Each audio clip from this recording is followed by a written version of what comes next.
I cheated after 17 years of marriage. Now he won't talk to me unless the kids are in the room.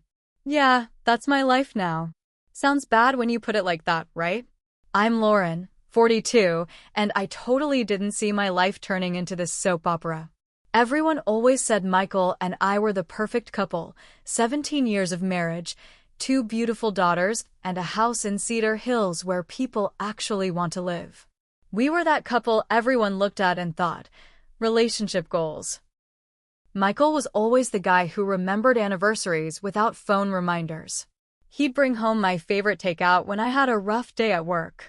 When Sophie and Mia were little, he'd take them for daddy days so I could have time to myself. He was the husband who actually listened when I complained about drama at work, who rubbed my feet after I wore those killer heels I loved, even though they murdered my arches. For our 15th anniversary, he planned this whole weekend getaway with all my favorite things between us. My friends were so jealous they could barely hide it. We had the matching SUVs in the driveway, the family photos on the walls, the inside jokes no one else understood. From the outside, we were perfect, the couple other couples would ask for advice. How do you two still look at each other like that after all these years? They'd ask at neighborhood cookouts in Cedar Hills, and I'd smile that knowing smile while Michael's arm slipped around my waist. When other wives complained about their husbands leaving dirty socks on the floor or forgetting important dates, I'd nod sympathetically while secretly feeling superior. Michael wasn't like other husbands. He was attentive, thoughtful, exactly what I'd always wanted. At least, that's what I thought I wanted. But somewhere around year 15, I started feeling restless. The predictability that once felt secure started feeling stifling. I knew exactly what Michael would say before he said it. I could anticipate his every move, his every thought. Date nights became just another routine, different restaurant, same conversation. The sex was like a choreographed dance we performed 1,000 times. It wasn't bad, just known to known. I started noticing things that annoyed me. The way he cleared his throat before speaking, how he always checked the doors were locked 3 times before bed, his predictable reactions to everything. God, the predictability was suffocating me.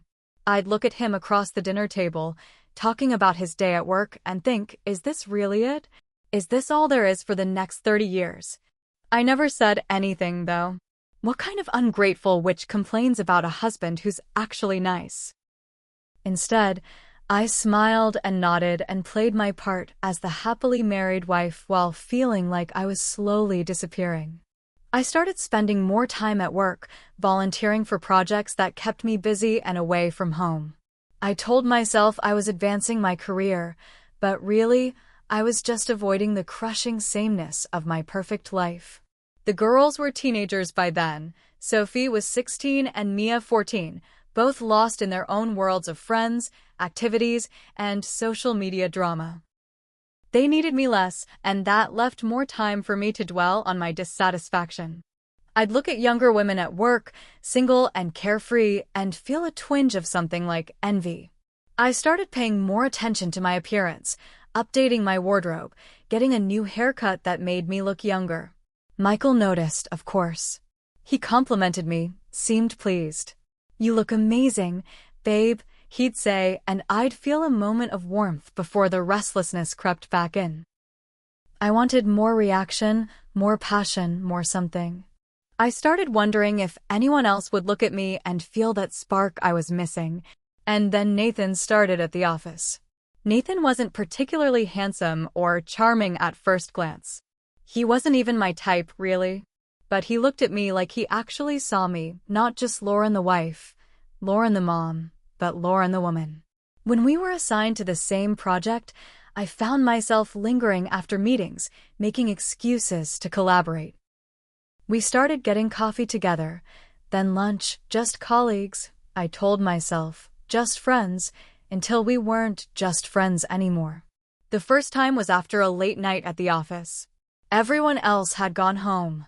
We were reviewing some numbers that absolutely had to be perfect for the next day's presentation.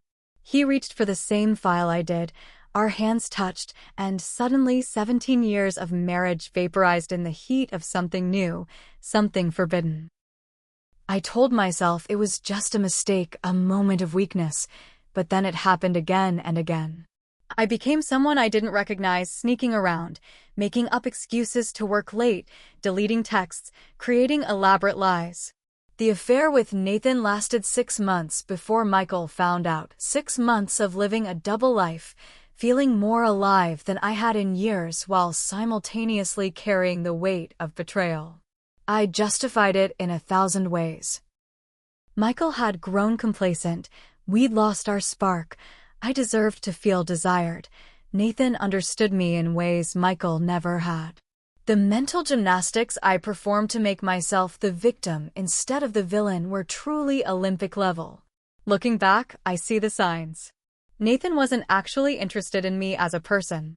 He was younger, ambitious, probably saw sleeping with me as a way to advance. But in the moment, the attention was intoxicating. Every compliment, every stolen kiss in the supply closet, every secret hotel meeting felt like oxygen after years of slowly suffocating. I convinced myself I was falling in love with him. Maybe I even believed it. I got sloppy, though, started taking risks. One night, I left my phone unlocked while showering, and Michael saw a text from Nathan that couldn't be misinterpreted. Still thinking about last night. Can't wait to see you tomorrow. Not exactly subtle. When I got out of the shower, Michael was sitting on the edge of the bed, my phone in his hand, looking like someone had just told him his entire family had died. I'll never forget his expression, this mixture of shock, pain, and, worst of all, complete lack of surprise, like some part of him had been waiting for me to hurt him. "How long?" he asked, his voice so flat it scared me more than if he'd been screaming. I tried to lie at first, claimed it was nothing, just flirty texts, a stupid crush. But Michael just stared at me with those devastated eyes until the truth spilled out. Not all of it. I minimized where I could, made it sound more like an emotional affair than a physical one, tried to paint myself as confused rather than calculating. But enough truth came out that night to shatter everything we'd built. I thought Michael would yell, break things, storm out. That's what happens in movies, right? Instead, he just sat there, nodding slightly, as if I was confirming something he'd suspected all along. When I finished talking, he stood up, walked to the guest room, and closed the door. The quiet was worse than any screaming could have been. The next day, everything imploded at work too. Michael had apparently spent the night looking through all my messages and emails. He'd forwarded the most damning ones to himself and then contacted our company's HR department. By noon, both Nathan and I had been called in and fired for violating the company's policy on workplace relationships. Nathan wouldn't even look at me as we cleared out our desks, suddenly strangers again. That night, I tried to talk to Michael, cried, begged, promised it would never happen again. He just watched me perform my remorse with empty eyes before saying, "The girls can't know about this. We'll figure out what to do. But they can't know their mother is a cheater." The word cheater hit like a slap. I wanted to argue, to explain that it was more complicated than that our marriage had problems before Nathan, but one look at Michael's face and I knew there was no point. In his mind, there was before I cheated and after, with nothing in between that mattered. For weeks after, I tried everything to make things right. I got a new job quickly to show I was being responsible. I started therapy, hoping he'd see I was working on myself. I left little notes around the house like I used to do when we were first married. I tried initiating sex. God, that was a disaster. He literally turned his back on me and walked out of the room. The only time Michael would engage with me at all was when Sophie or Mia was in the room.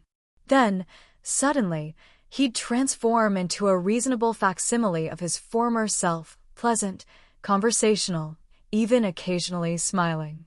Our daughters had no idea anything was wrong. That's how good his act was. But the second they left, it was like a switch flipped, and I became invisible again. About 2 months in, I got desperate. I'd always known Michael had fantasies he'd never fully expressed, so one night after the girls were asleep, I suggested maybe we should try an open marriage, just for him. I told him I'd understand if he wanted to see other women, that maybe it would help him get past what I'd done. I even offered to arrange it. God, I cringe remembering this. But I actually suggested I could find women for him, that maybe we could even try a threesome if that would make him happy. I thought I was being generous, offering him the same freedom I'd taken. Instead, he looked at me with pure disgust. Is that really what you think this is about? That I'm jealous? That I just want permission to cheat too? His voice was so cold. I don't want an open marriage. I don't want other women. I wanted a wife who respected our vows. Then he delivered the ultimatum. If you ever mention anything like this again, open marriages, threesomes, any of it, I'll file for divorce immediately, no matter what it costs me. He wasn't bluffing. I could see it in his eyes. That's when I realized how badly I'd misjudged not just the situation, but who Michael was as a person. I'd projected my own dissatisfaction onto him, assumed his needs were as shallow as mine had become. I tried bringing up couples therapy, and to my surprise, Michael agreed. But the therapist's office was just another stage for our performance. Michael would answer questions politely, go through the exercises, even complete the homework, but there was nothing behind it, no real desire to reconnect, just mechanical compliance. After sessions, he'd go right back to his silent treatment at home. Months passed like this. I lost weight, couldn't sleep, developed anxiety that made my chest feel tight constantly. Meanwhile, Michael seemed to be doing fine. He got a promotion at work, started going to the gym regularly, took the girls on weekend trips to Pinewood Lake to give me space, he'd say in front of them, as if he was being considerate instead of avoiding me. I found myself frantically checking his phone when he wasn't looking, convinced he must be having an affair of his own, but there was nothing. No suspicious texts, no unexplained absences. It was almost disappointing, having no ammunition to use against him, nothing to make us even. The worst part was watching him with Sophie and Mia. He was still the same loving father he'd always been, helping with homework, attending school events, making pancakes on Sunday mornings. They adored him, completely unaware that when they weren't looking, their father couldn't stand to be in the same room as their mother. Why are you putting so much effort into pretending? I finally asked him one night after the girls went to bed. Why not just tell them the truth and leave if you hate me so much? Michael looked at me for a long moment before answering. Because, unlike you, I don't make choices based solely on what I want in the moment. Our daughters deserve an intact home until they're ready to leave it. After that, he didn't finish the sentence. He didn't have to. It's been almost 2 years since D-Day, as they call it on the infidelity support forums I've started browsing in my loneliness. 2 years of living with a man who's physically present, but emotionally gone. 2 years of maintaining our perfect couple facade for the neighbors, for our families, for our daughters. Sophie's going to college next year. Mia will follow 2 years after that. The clock is ticking on whatever remains of my marriage, and I know it. I've tried everything. Apologies, seduction, guilt, anger, indifference. Nothing penetrates the wall Michael has built between us. Sometimes, I catch him looking at me when he thinks I won't notice. There's no hate in his eyes anymore, which is almost worse. Just nothing, complete indifference, like I'm a stranger he's sharing space with temporarily. The husband who used to notice every new outfit, every haircut, now looks through me as if I'm not even there. Last week, I found paperwork in his desk drawer. Financial planning documents, information about apartments in Brookside near his office, a consultation receipt from a divorce attorney dated just a few weeks after he discovered the affair. He's been planning his exit for almost 2 years, just waiting for the right moment. And I realize that while I've been desperately trying to save something that's already dead, Michael has been patiently building his escape route. The most painful part is that I still love him. Or at least, I loved the man he was, the life we had. I missed the comfort of his arms around me at night, the sound of his laugh, the way he used to look at me like I was his whole world. I threw it all away for what? A few months of excitement with a man who didn't even bother to contact me after we were fired. Last night, Michael actually spoke to me directly for the first time in weeks. "I'm taking Mia shopping for a homecoming dress tomorrow," he said, his tone perfectly neutral, like he was talking to a casual acquaintance. "She wants both of us there. Can you make it?" "Of course," I said, pathetically grateful for this crumb of normal interaction. "I wouldn't miss it." He nodded and turned to leave the room. "Michael," I called after him, my voice catching. "Will it ever get better? Will you ever forgive me?" He paused in the doorway, his back still to me. For a moment, I thought he might not answer. "I've already forgiven you, Lauren," he said finally, his voice soft but clear. I had to, for my own peace. But forgiveness doesn't mean forgetting, and it doesn't mean staying. He left without looking back, leaving me alone with the truth I've been avoiding. My marriage is over. It's been over since the moment I decided my vows were less important than my desires. In 3 months, Sophie graduates. In 5, she leaves for college, and then the countdown truly begins. I see my future stretching out before me, divorce papers, selling our house in Cedar Hills, dividing our possessions, watching Michael start a new life without me while I'm left with nothing but regret and memories of what we once had. Sometimes, I fantasize about going back in time, stopping myself from sending that first flirty text to Nathan, from staying late at the office that night, from crossing lines that can never be uncrossed. But time only moves forward, and actions have consequences. Mine certainly did. The night Michael found those texts, he asked me a question I couldn't answer then. Was it worth it? 2 years later, as I lie alone in our king-sized bed while he sleeps in the guest room, I finally have my answer. Nothing could be worth this hollowness, this slow-motion collapse of everything I once held dear. I made my choice, and now I'm living with it. Every day, I watch my husband pretend to still be my husband while planning his escape. Every night, I go to sleep knowing I destroyed something precious that can never be rebuilt. And the worst part? I have no one to blame but myself, though God knows I've tried to distribute that blame elsewhere. To Michael for being too predictable, to Nathan for pursuing me, to my job for the stressful environment that pushed me toward bad decisions. The truth is simpler and harder to face. I was selfish. I wanted excitement without consequences. I thought I could have everything, the stability of my marriage and the thrill of an affair. Instead, I ended up with nothing but a countdown to the day Michael finally walks away for good. 3 months until graduation, 5 months until Sophie leaves for college, 24 months until Mia follows. And then I'll truly understand the cost of what I've done. I never thought it would actually happen, not really, even with all the signs. Part of me believed Michael would forgive me eventually, truly forgive me, that somehow we'd find our way back to each other. But last week, Sophie graduated. We sat side by side in the audience, clapping and cheering as she walked across the stage in her cap and gown. Michael's parents were there, my parents too, all of us playing our parts in this happy family parade. After the ceremony, as we posed for pictures, Michael's arm around my shoulder felt like a stranger's. His smile never reached his eyes when he looked at me, though it was genuine enough when he hugged Sophie. We hosted a small party at the house, our last event as a complete family unit, though no one else knew that. That night, after everyone left and the girls went to bed, Michael handed me an envelope.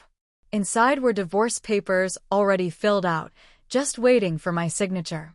"I've been more than fair with the financial arrangements," he said, his voice matter-of-fact, like we were discussing a business transaction.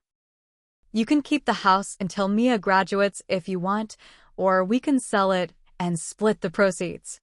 I've already found an apartment in Brookside." I stared at him, the reality finally sinking in. "You're really doing this? After all this time, you're still leaving?" "I told you I would," he replied, No anger in his voice, just certainty. I stayed for the girls. Sophie's an adult now. Mia will understand. You don't have to do this, I whispered, tears welling up. We can still work it out. People recover from affairs all the time. Michael looked at me with something almost like pity. This isn't about the affair anymore, Lauren. It's about the fact that I don't trust you. I don't even know you. The woman I married wouldn't have done what you did, and she certainly wouldn't have suggested I sleep with other women to make things even. This marriage has been over for 2 years. I've just been waiting for the right time to make it official. He moved out the next day while Mia was at a friend's house, took only what he needed for his new apartment, said we could figure out the rest later. When Mia came home and found out, she was devastated, blamed me immediately, somehow knowing instinctively that whatever had happened was my fault. Michael never told her about the affair, kept his promise on that, but she's 16, not stupid. She's barely spoken to me since. Within weeks, the news of our separation spread through our social circle. I tried to control the narrative, suggesting we'd just grown apart, but then came the final blow. Michael started dating, not casually, not playing the field like I expected, but seriously dating one woman, someone from his office, I later found out. Hannah, even her name sounds wholesome and trustworthy. The first time I saw them together was at a restaurant in Brookside.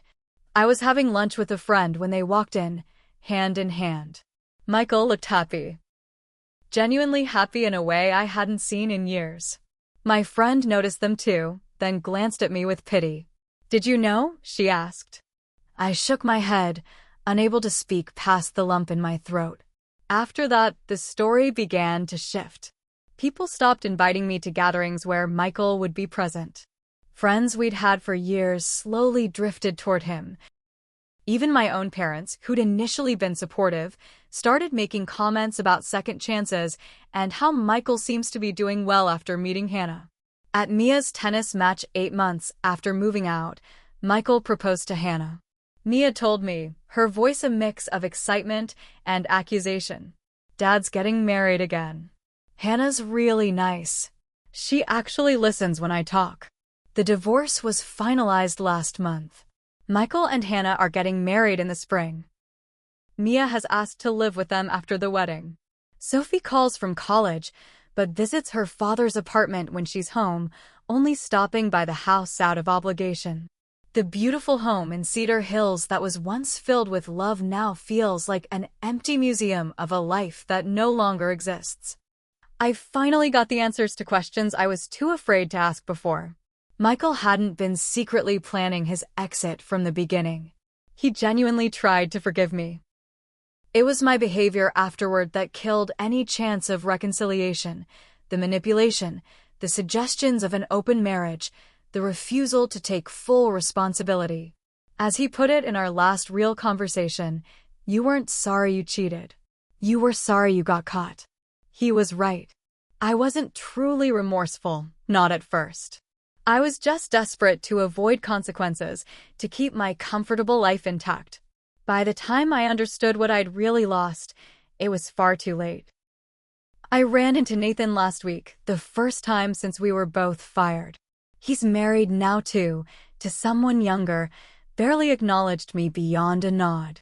The passionate affair that I destroyed my family for wasn't even memorable enough for him to feel awkward seeing me again, just another conquest in his rearview mirror. So here I am, alone in a house too big for one person, with photos I can't bear to look at but can't bring myself to take down. The divorce settlement was generous. Michael always was a better person than me, but money doesn't keep you warm at night. It doesn't call to check if you're okay, doesn't remember your favorite ice cream, doesn't hold your hand through good news and bad. I thought the worst consequence of my affair would be Michael's anger. I was wrong.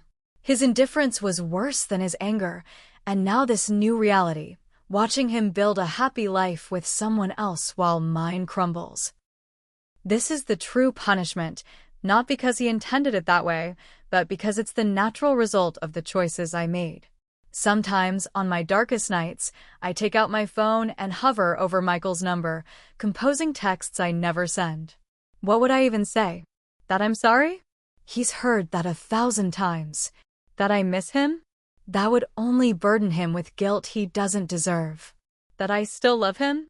That stopped being relevant the moment I betrayed him.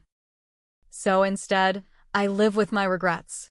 I smile through Mia's increasingly rare visits. I send Sophie care packages at college. I go to work, come home, eat dinner alone, and wonder how I could have been so blind, so selfish, so sure that the grass was greener somewhere else when I already had everything that mattered. Michael asked me once if it was worth it. The answer haunts me every single day. Nothing was worth this. Nothing ever could be.